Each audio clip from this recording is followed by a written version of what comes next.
Big boss Marathi season 6चा पहिला भाऊचा धक्का जो आहे तो अतिशय उत्तम पद्धतीने जे आहे तो गाजवलेला आहे रितेश भाऊंनी. कारण की ज्या ज्या लोकांनी पहिल्या आठवड्यामध्ये चूक केली होती त्यांचा राईट कार्यक्रम जो आहे तो पहिल्या भाऊच्या धक्क्यामध्ये झालेला आहे. सगळ्यात जास्त टार्गेटवर घेतलं तिकडे आपली तन्वी आहे तिला, त्यानंतर दीपाली सय्यद आहेत त्यांना, त्यानंतर विशाल आणि ओमकार या संपूर्ण लोकांना जे आहे ते तिकडे धारेवर धरायचा प्रयत्न रितेश भाऊंनी केलेला आहे. कारण की खूप चुका ज्या आहेत त्या काही कंटेस्टंटनी केल्या आणि खूप सारे लोक जे आहेत ते बिग बॉस घरामध्ये पहिल्या आठवड्यात आपल्याला बिलकुल दिसले नव्हते. या संपूर्ण गोष्टीचा समाचार जो आहे तो आपल्या रितेश भाऊंनी तिकडे घ्यायचा प्रयत्न केला. तर सर्वात पहिले आजच्या एपिसोडमध्ये काय घडतं माहितीये का, सगळ्यांना तिथे बसवलेलं असतं ते एकमेकांना विचारायला चालू करतात की बाबा तुम्हाला कसं वाटतंय, तुम्हाला कसं वाटतंय. तर तिकडे राकेश बापट यांना विचारलं तर कसा गेला आठवडा, हा छान गेला, वेगळा गेला, अशा प्रकारच्या गोष्टी तिकडे करायचा प्रयत्न करतात. पण त्यानंतर जी आपली ही आहे प्राजक्ता शुक्रे तिला विचारण्यात येतं, ती म्हणते आता हळूहळू जी आहे ती बॉन्डिंग आहे ती सगळ्यांमध्ये वाढत चाललेली आहे. त्यामुळे संपूर्ण लोक आता एकमेकांच्या जवळ येतात, एकमेकांचे खरे चेहरे किंवा सगळे कोण कसे आहेत ह्या संपूर्ण गोष्टी तिकडे कळत आहेत. पण हळूहळू जाऊन जी आहे ती गाडी अडते आपल्या तन्वी, काय ती कोलते, सबको कोलते तन्वी कोलते हिच्यावर येऊन गाडी थांबते. तिला विचारतात तुला कसं वाटतंय असं तसं. त्यानंतर तिची शाळा घ्यायला जी सुरुवात होते ती नॉन स्टॉप जी आहे ती शाळा घेतली जाते. आता ह्याचा एक तुम्हाला अजून ॲडिशनल गोष्ट सांगतो, जितकी जास्त फुटेज तिला पहिल्या भाऊच्या धक्क्यामध्ये मिळालेली आहे ना त्यावरून तुम्ही समजून चाला की ती येत्या खूप काळापर्यंत जी आहे ती बिग बॉसच्या घराच्या बाहेर जात नाही. जर ती आता जशी वागते ना तशीच वागत राहिली तर ही खूप लांबपर्यंत जी आहे ती आपल्याला जाताना दिसेल. पण हिने आता हिचा गिअर चेंज करून एकदम जर ती उलटी झाली आणि शांत बसली ना तर मग काय सांगता येत नाही, हिचा कार्यक्रम देखील करतील बिग बॉसचे मेकर्स. कारण की अशी एक ना एक तरी पर्सनॅलिटी बिग बॉसच्या घरामध्ये लागते जी की फुल तमाशा जे आहे ते करते. आणि जो तमाशा संपूर्ण आठवड्यामध्ये तिने केलेला आहे त्यावरच जे आहे ती कार्यक्रम करायचा प्रयत्न जो आहे तो रितेश भाऊंनी तिच्यावर केलेला आहे. सगळ्यात पहिले ते तिला बोलतात की तू ज्या ज्या ठिकाणी म्हणजे ज्या ज्या ठिकाणी भांडणं होते त्या त्या ठिकाणी आपल्याला तन्वी बघायला मिळाली.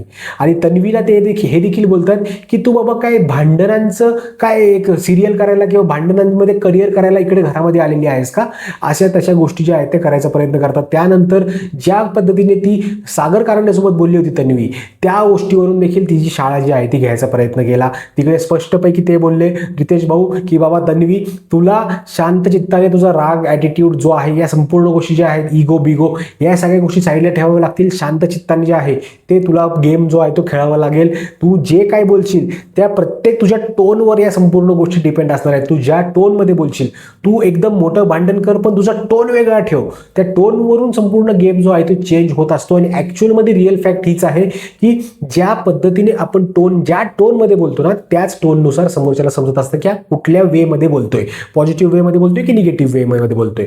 तर या संपूर्ण गोष्टी झाल्या. त्यानंतर तन्वीची तारीफ देखील तिकडे करण्यात आलेली आहे. कारण की रितेश भाऊ डायरेक्टली तिला हे म्हणतात की बिग बॉसच्या घरामध्ये म्हणजे 6व्या सीझनमध्ये खूप कमी लोकांना जो आहे तो गेम कळालेला आहे, पण त्यामधली एक तू आहेस जिला गेम जो आहे तो प्रॉपरली कळालेला आहे. फक्त तू तुझ्या तोंडावर जे आहे तुझ्या मनावर जे आहे ते कंट्रोल ठेव, तू खूप पुढे जाशील. अशा प्रकारची शाबासकी देखील तिकडे द्यायचा प्रयत्न केलेला आहे आपल्या तन्वीला. त्यानंतर शाळा घ्यायला सुरुवात होते ती म्हणजे आपली दीपाली सय्यद जी आहे. आता दीपाली सय्यद यांचा चांगला चेहरा आणि चांगली शाळा घेतली ह्याच्यावर मी पर्सनली खूप जास्त खुश आहे. कारण की खूप लोकांना त्या आवडतात, पर्सनली मला त्या आवडत नाहीयेत. कारण की ज्या पद्धतीने त्या बोलतायत वागतायत ज्या काही गोष्टी करतायत त्या खूप वेगळ्या पद्धतीच्या आहेत. त्यामध्ये खरंच एक गोष्ट जी झाली ती मकर संक्रांतचा जो एपिसोड होता त्यामध्ये आपल्याला बघायला मिळाली की बिचारी तन्वी स्वतःहून तिच्याकडे गेली होती, पण दीपाली मॅडम ज्या आहेत ते त्यांच्या कुठल्या तोऱ्यामध्ये होत्या ते कळालं नव्हतं लोकांना. तर त्याच गोष्टीवर जे आहे ते तिकडे रितेश भाऊ बोलतात की मकर संक्रांतीच्या दिवशी जे आहे ते आपण लोकांना, पाहुण्यांना, मित्रमंडळांना जे आहे जरी आपली भांडणं असतील तर तिळगुळ घ्या आणि गोड गोड बोला, या संपूर्ण गोष्टी बोलायचा प्रयत्न करतो. पण नाही, तुम्ही तिथे जे आहे ते तमाशा करायचा प्रयत्न केला आणि तुम्ही जे काय आहे ते तिला नीट नाही बोललात. या संपूर्ण गोष्टी का तुम्ही केल्या? मग मध्येच जे आहे ते आपल्या मॅडम बोलतात दीपाली मॅडम आरडी असं नसतं, म्हणजे आयला मग रितेश भाऊचं डोकंच फिरतं. रितेश भाऊ म्हणतो मला आरडी बिरडी बोलायचं नाही, इथं मी रितेश भाऊ आहे, एक तर रितेश भाऊ बोला नाही तर रितेश बोला, पण हे आरडी बिरडी बोलायचं नाही. नाही, या संपूर्ण गोष्टी तिकडे होतात. त्यानंतर खूप चेहरा जो आहे आपल्या दीपाली मॅडमचा हा पडलेला असतो आणि तो पडलेला चेहरा खूप लोकांना आवडू शकतो, खूप लोकांना आवडू नाही शकत, कारण की येत्या काळामध्ये ते त्यांचं डोकं खूप चालवणार आहेत, कारण की त्या एक सिनियर ऍक्टर आहेत, राजकारणामध्ये आहेत, त्यामुळे त्यांना माहिती आहेत गोष्टी की आता पुढे कशा पद्धतीने फिरवायच्या आहेत. पण जर ह्यांनी ऍक्सिलरेट नाही केलं तर ह्यांना खूप प्रॉब्लेम जो आहे तो येत्या काळामध्ये होणार आहे, कारण की खूप कमी सपोर्ट जो आहे तो या दीपाली मॅडमला आपल्याला बघायला मिळतोय, एवढे मोठं नाव असून सुद्धा. मग तिथे पहिला ब्रेक जो आहे तो बिग बॉसच्या घरामधला पहिला ब्रेक लागतो, म्हणजे कुठे जिथे रितेश भाऊ जे आहे ते थोड्या वेळासाठी बाहेर जातात आणि त्यानंतर जे आहे ते पुढचं शूटच्या अगोदर जे आहे ते मध्ये जो काळ असतो त्या काळामध्ये या घरातल्या लोकांनी काय केलं ना, त्यावेळेस जस्ट संपल्या जे आहे तिथे आपल्याला दीपाली, सोनाली आणि दिव्या जे आहे ते तिकडे बोलताना बघायला मिळतात की यार सोडून द्या ना तुम्ही, तिला किती बोलायचा प्रयत्न केला, मला पण किती बोलले असं तसं. मग त्या ज्या आहे त्यांचा इथे जो एक तो ग्रुप जो आहे तो फॉर्म व्हायचे चान्सेस आता चालू झालेले आहेत, जिथे तन्वी आणि तन्वीच्या आसपासचे त्याचा ग्रुप सर्कल किंवा त्याची फ्रेंड सर्कल हा एक वेगळा ग्रुप आणि दीपाली आणि दीपालीच्या अराउंड जे असलेले लोक असणार आहेत त्यांचा एक ग्रुप, अशा संपूर्ण गोष्टी ज्या आहेत त्या आपल्याला बघायला मिळणार आहेत. त्यानंतर सागर, विशाल आणि त्यानंतर जी आपली ही आहे तन्वी, या दोघी जे आहेत तिघे जण जे आहेत ते आपल्याला वॉशरूम एरियामध्ये दिसतात आणि ते वॉशरूम एरियामध्ये ते त्यांचं ते काय ते सॉर्ट आउट करत असतात. तन्वी आणि सागर जिथे प्रॉपरली त्यांचं डिस्कशन होतं की माझ्या टोनवर मी काम करेल, माझ्या ज्या चुका झाल्या त्या संपूर्ण गोष्टी मी सोडून देईल, मी इम्प्रूव्ह करेल, मला या संपूर्ण गोष्टी ज्या आहेत ते तिकडे बोलायचा प्रयत्न करते तन्वी. त्यानंतर जो आहे तो परत सेकंड राऊंड जो आहे म्हणजे रितेश भाऊ येतात आणि रितेश भाऊ आल्या चालू करतात रुचिताची शाळा घ्यायला, कारण की ज्या पद्धतीने ती शिवराळ भाषा जी आहे ती वापरायचा प्रयत्न तिकडे करते ना, त्याच्यावर रितेश भाऊ जे आहेत ते खूप भडकलेले आहेत. प्लस एक डायलॉग त्यांनी खूप खतरनाक तिकडे मारला की अशी पहिली वाघीण आम्ही बघितलेली आहे जी की स्वतःलाच पंजा जे आहे ते मारून घेत आहे, आणि शब्द तर मॅडम अशा वापरतात की त्यांचा काही विषयच नाही. प्लस त्यानंतर जे आहे ती पॉवर की बद्दल जे आहे ते डिस्कशन तिकडे आपल्याला बघायला मिळतं. पॉवर की मध्ये काय डिस्कशन होतं की इतक्या इझिली तुम्ही तुमचं पॉवर कार्ड एका दुसऱ्या व्यक्तीला कसं काय देऊ शकता, ते देखील फक्त स्विमिंगच्या पाण्यासाठी, आणि स्विमिंगचं पाणी जे आहे त्यात तुम्ही टाकून दिली तुमची पॉवर की. मग त्यानंतर मग तिचं जे आहे ते बडबड चालू होते, नाही मला तो बोलला होता की मी ह्याच्यामध्ये देणार आहे, म्हणजे मस्करीमध्ये तुझ्याकडनं चावी घेतोय, तुला जेव्हा लागेल योग्य वेळ येईल तेव्हा मी तुला द्यायचा प्रयत्न करेल, या संपूर्ण गोष्टी ज्या आहेत तिकडे बोलायचा ती प्रयत्न करते. मध्येच जे आहे ते करणला विचारतात, करण भाऊ तुमचा काय विषय आहे, तर तो स्पष्टपणे तिकडे सांगतो की मी तिला कधीच बोललो नव्हतं की मी ती चावी मस्करीमध्ये घेतोय. तो बोलला की मी जी चावी जे काही आता पाणी वगैरे पिणार आहे ते पाणी पितोय, या संपूर्ण गोष्टी मी घराच्या बाहेर देखील अशाच ज्या आहेत त्या लोकांसोबत चॅलेंज घेऊन, मित्रांसोबत चॅलेंज घेऊन करायचा प्रयत्न जो आहे तो तिकडे मी करत असतो. आणि त्या गोष्टीवर जे आहे ते रितेश भाऊ करणला काहीही बोलत नाहीत पाणी पिण्यावरून, आणि खूप लोकांचे जे आहे ते आता इथे डिस्कशन चालू होईल की काय असं केलं, काय तसं केलं, म्हणजे त्याला का नाही ओरडले, कारण की रुचिताचे देखील काही ना काहीतरी फॅन्स जे असणार आहेत ते ह्याच्यावर चिडणार की बाबा करणला ओरडले नाही बाबा हे. मग आता त्यांच्या डोक्यात झिंजिण्या येतील, आणि ज्या पद्धतीने रुचिताला जे आहे ते तिकडे समज द्यायचा प्रयत्न केलेला आहे ना, कारण की तिकडे खूप सारे डायलॉग जे आहेत ना ते वापरायचा प्रयत्न केला तिकडे. कोणीतरी डिझर्विंग कंटेस्टंट जी जागा जी आहे ती घेतलेली आहे या रुचिताने, कारण की तिला सिरियसनेस नाहीये गेमचा. काय सिरियसनेस नाहीये गेमचा, तर ज्या पॉवर्स आपल्याला मिळाल्यात किंवा काही गोष्टी जर बिग बॉसने आपल्याला दिल्या तर ते सांभाळून न ठेवता उगं एकदम सिरियसली किंवा एकदम फनी वे मध्ये संपूर्ण गोष्टी घ्यायच्या, हे जे चालू केलेलं आहे आपल्या रुचिताने, त्याच्यावर रितेश भाऊ भडकले. आणि ते एक देखील गोष्ट बोलले, ज्या दिवशी तुफानचा टास्क झाला होता त्या टास्कच्या वेळेस देखील बजर वाजला, पण आपल्या मॅडम ज्या आहेत त्या रुचिता मॅडम त्या काही तिकडे आल्या नाही घराच्या बाहेर, आणि त्यावेळेस देखील तुम्ही सिरियस नव्हतात हे आम्हाला पहिल्याच दिवशी कळालं, असं जे आहे ते बोलायचा प्रयत्न तिकडे रितेश भाऊ जे आहेत ते करतात. आणि तिथे देखील रुचिताची जी आहे ती शाळा घेतात आणि रुचिताला सांगतात की बाबा बघ स्वतःला जरा इम्प्रूव्ह कर, जास्त बडबड करू नको, जरा शिव्या देऊ नको, थोडं कमी शिव्या दे, तुझा जो काय आवाज आहे त्याला एकदम खतरनाक असं जे आहे ते डायलॉग आणि काय वाघिणीचे काय काय खूप असे मॅटर जे आहे ते तिकडे करायचा प्रयत्न केला रितेश भाऊनी, आणि ती गोष्ट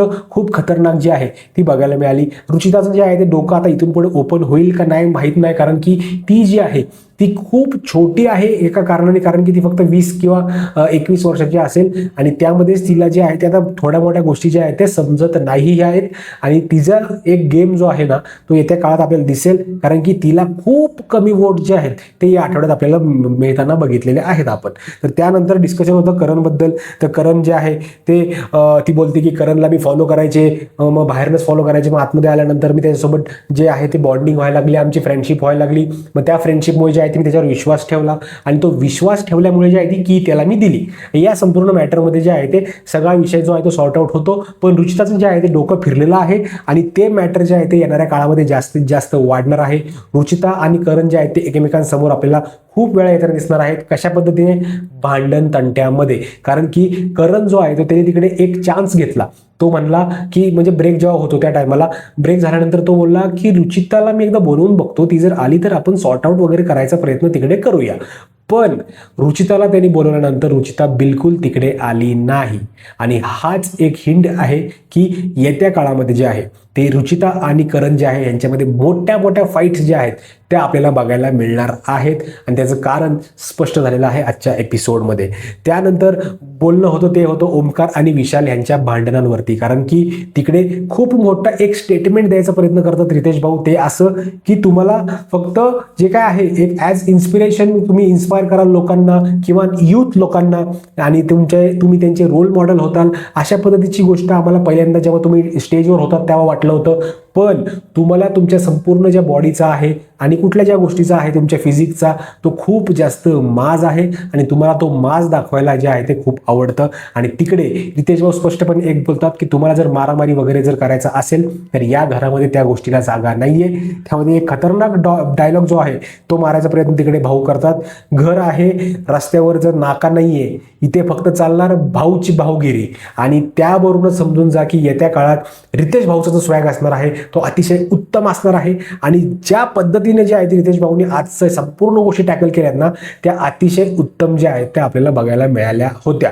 त्यानंतर बीबीचे दरवाजे उघडा वगैरे ह्या संपूर्ण गोष्टी करायचा प्रयत्न तिकडे करतात ते की बाबा तुम्हाला मारामारी करायची आहे ना विशाल आणि ओमकार, तुम्हाला जर मारामारी करायची आहे ना तर तुम्ही बाहेरच्या घराच्या तुम्हाला जे काय मॅटर करायचं आहे ना ते मॅटर करा आणि त्यानंतर मग तुम्ही जे आहे ते घरामध्ये या. मला काही देणं घेणं नाही, तुम्ही तुमची मान पकडा नाही ते एकमेकांना मारून टाका.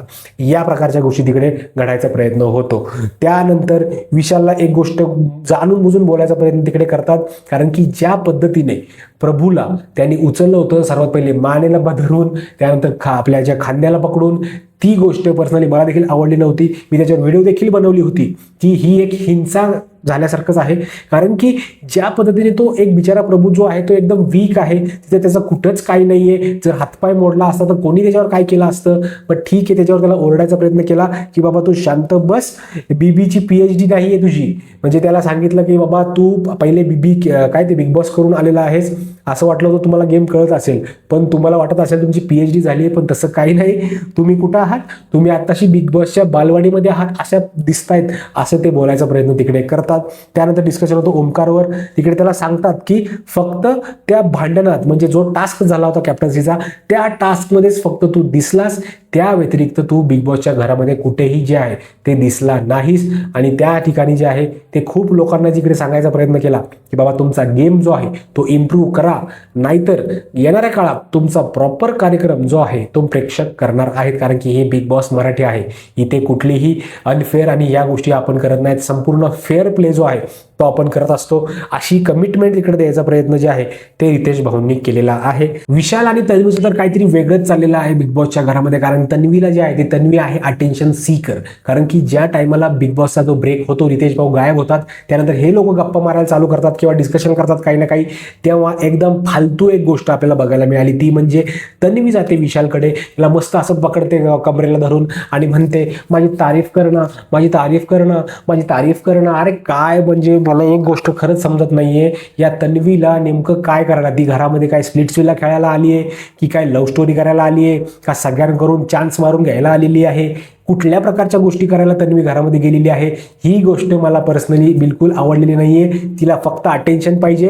एकदा विशालला बोलणार, नंतर आयुषला बोलणार, त्यानंतर अजून कोणाला तरी जाऊन जे आहे ते बोलणार की मला माझी तारीफ कर, मला छान छान बोल, मला एकदम काहीतरी कमिटमेंट दे, काय कॉम्प्लिमेंट दे. या संपूर्ण गोष्टी करायचा प्रयत्न जी करते ना घरामध्ये, ती गोष्ट मला पर्सनली आवडत नाहीये. कारण की ती एकदम घाण गोष्ट जी आहे ती मला दिसत आहे. प्रेक्षकांना काय वाटत असेल ती गोष्ट मला माहीत नाही, पण मला ती गोष्ट तिची आवडली नाहीये. त्यानंतर गोष्ट होतात आयुष, ओमकार, राकेश, राधा आणि रोशन हे जे 5 जण आहेत ना, या 5 जणांना तिकडून त्या टेबलवरनं उठवतात, त्या त्यांच्या सोफ्यांवरनं, आणि जाऊन म्हणतात तुम्ही जा आणि किचनमध्ये उभा राहा. असं का करतात रितेश भाऊ? ते स्पष्टपणे सांगतात की बाबा तुम्ही जे आहेत ते आत्ता जो कॅमेरा फोकस आहे तो सगळा सोफ्यावर आहे, तुम्ही किचनमध्ये आहात, तर तुम्ही बारीक दिसताय इतकुशे. याचा अर्थ काय आहे, तुम्ही 5 जण जे आहेत ते बिग बॉसच्या घरामध्ये खूप कमी दिसता आहात. आणि त्यांनी सांगितलं तिकडे तेज भाऊंनी की बाबा मी या आठवड्यात जे आहे ते तुम्हाला सांगतोय की सगळ्यांबद्दल बोलतोय, कारण की पहिला आठवडा होता, पण पुढच्या आठवड्यापासून जे लोक तिकडे दिसलेले नाहीयेत घरामध्ये त्यांच्याबद्दल मी 1 मिनिट देखील बोलणार नाहीये. मग मी उगीच कशाला प्रेक्षकांचा, माझा आणि मेकर्सचा वेळ कशाला वाया घालू, या प्रकारच्या गोष्टी तिकडे बोलायचा प्रयत्न जो आहे तो केलेला आहे. त्यानंतर आपले जे राकेश बापट आहेत त्यांना सांगतात तुम्ही फक्त चहा बनवताना आणि भांडण करताना जे आहे ते भांडण सॉल्व्ह करताना जे आहे ते आपल्याला बघायला मिळत आहे. तुमचा गेम कधी तुम्ही इम्प्रूव्ह करणार आहेत राकेश बापट साहेब, कारण की तुम्ही ज्या पद्धतीने गेम खेळताय ना, ठीक आहे मे बी तुम्हाला असं वाटत असेल तुम्ही राईट गेम खेळताय, पण तुम्ही फक्त आणि फक्त तिकडे एकदम सॉफ्ट पोलाईट जे आहे ते तिकडे तुम्ही राहताय. कुठे ना कुठे जास्त मेजर इन्व्हॉल्वमेंट कुठे नाही तुमची ना. टास्क जेव्हा झाला होता कॅप्टन्सीचा तेव्हा देखील तुम्हाला कोणीतरी विचारलं होतं की बाबा तुम्ही खेळणार का आमच्याकडून किंवा कोणाकडून पण, तर तेव्हा तुम्ही काय बोलत नाही मला हा गेम खेळायचा नाहीये. अरे भाऊ तुम्हीला मी सांगतो एक गोष्ट, थोडं मन लावून तुम्ही जे आहे ते बिग बॉसच्या गेममध्ये इन्व्हॉल्व व्हा, नाहीतर प्रत्येक टर्नला जे आहे ते तुमचा गेम जो आहे तो तिकडे होणार आहे. तुम्ही थोडंसं इन्व्हॉल्वमेंट दाखवा राकेश बापट साहेब, नाहीतर प्रॉब्लेम जो आहे तो तुम्हालाच तिकडे होणार आहे. त्यानंतर डिस्कशन होतं आयुषबद्दल. आयुषला जो आहे तो फक्त 2 मिनिटाचा किंवा 1 मिनिटाचा टाइम तिकडे द्यायचा प्रयत्न केला, ज्यामध्ये सांगितलं तू बाबा दिसला नाहीस, दिसतोयस तर फक्त ग्रुपमध्ये दिसतोयस, काहीतरी येत्या आठवड्यामध्ये कर, नाहीतर मग येणाऱ्या काळामध्ये गोष्टी खूप ज्या आहेत त्या वाईट तुझ्यासाठी होतील, कारण की तू वेगवेगळ्या पद्धतीच्या गोष्टी ज्या आहेत त्या सांगायचा प्रयत्न केला इकडे आपल्या स्टेजवर. पण आतमध्ये गेल्यानंतर तू दिसायचा पूर्ण बंद झालेला आहेस. पण त्यावर आयुषचा जो रिप्लाय होता ना तो अतिशय उत्तम शांत चित्ताने त्याने बोललेला होता की येस सर तुम्ही जे काय बोलताय ते मला पटलेलं आहे, मी पुढच्या वीकमध्ये ती गोष्ट लक्षात ठेवेल आणि त्या पद्धतीने मी तसं वागायचा प्रयत्न करेल. इम्प्रूव्हमेंट जी आहे ती माझ्यामध्ये आणायचा प्रयत्न मी 100% करणार आहे. त्यानंतर बोलतात करणबद्दल. आता करणने जे पाणी वगैरे पिलं या संपूर्ण गोष्टी ज्या आहेत त्या झाल्या, त्या तर ऑलरेडी डिस्कस झाल्या होत्या, पण त्यानंतर देखील संपूर्ण थोडा वेळ जो आहे तो द्यायचा प्रयत्न तिकडे केला.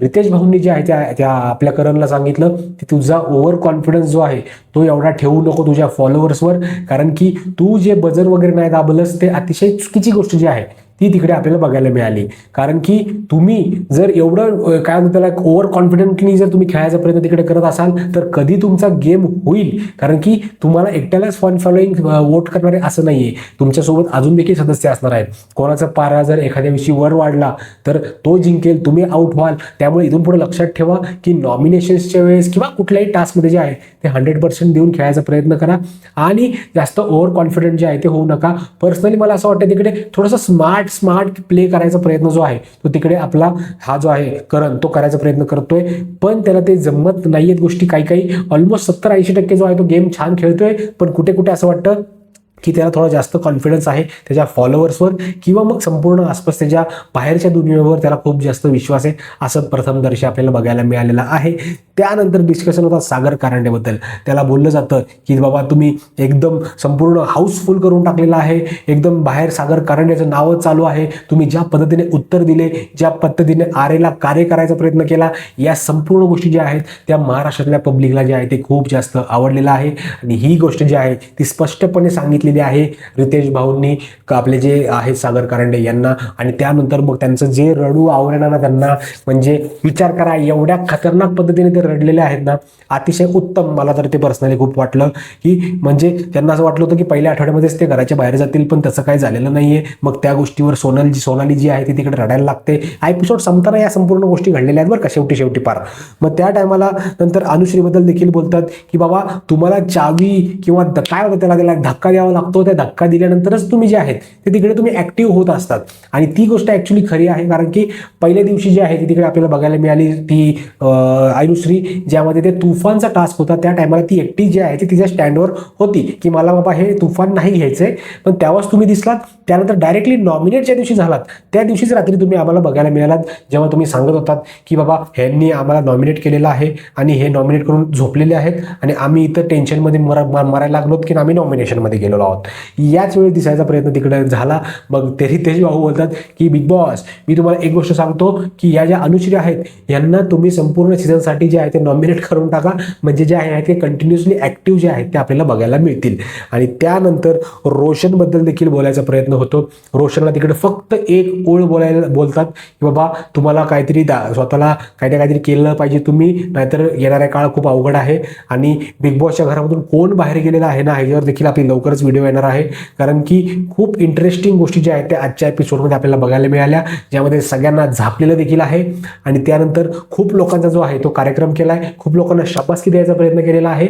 आणि त्यानंतर सगळ्यात शेवटी जे आहे ते तिकडे बोलतात की बाबा जे जे चूक करणार त्यांना आपण प्रॉपर धक्का देणार, त्यांची प्रॉपर बँड वाजवणार आणि त्यांना जे आहे ते रुळावर आणायचा प्रयत्न आपण करणार. आणि यावेळेस जे आहे ते रितेश भाऊंचा कॉन्फिडन्स जो आहे आणि बोलायची पद्धत जी आहे ती मला खूप जास्त आवडलेली आहे. कारण की ज्या पद्धतीने ते यावेळेस होस्टिंग करत आहेत ते अतिशय उत्तम आणि एकदम खतरनाक पद्धतीने केलं. तुम्हाला आजच्या एपिसोडबद्दल काय वाटलं नक्की मला कमेंट करून सांगा, कारण की तुमचं मत माझ्यासाठी खूप जास्त महत्त्वाचं आहे. भेटूया मित्रांनो पुढच्या व्हिडिओमध्ये. तोपर्यंत जय हिंद, जय महाराष्ट्र.